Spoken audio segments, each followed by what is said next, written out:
النهارده هنجرب مع بعض حليب لامار بطعم كوكيز وكريمه باللبن. العبوه دي 200 مللي، سعرها 9 جنيه ونص. يلا هنفتح.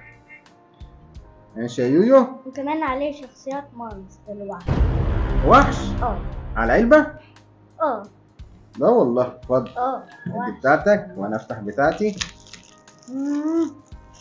تحفة. قول لي ايه الطعم بقى اللي انت حاسه بقى؟ طعمه زي الأوريو.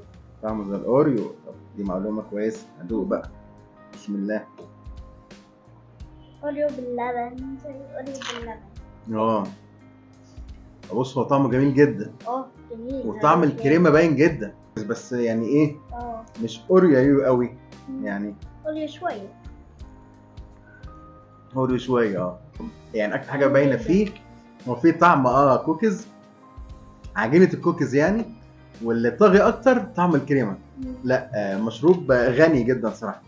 وده على فكره مدعم بفيتامين أ وفيتامين د. طيب سعره كام؟ سعره 9 جنيه ونص. انت كنت نايم لما انا قلت ولا ايه؟ يلا تقييمك كام يا استاذ يويو؟ 10 من 10. انا برضه تقييمي 11 من 10 لانه ممتاز صراحه. بس ده كان تقييمنا النهارده مع لامار حليب كوكيز وكريمه باللبن. باي باي باي باي.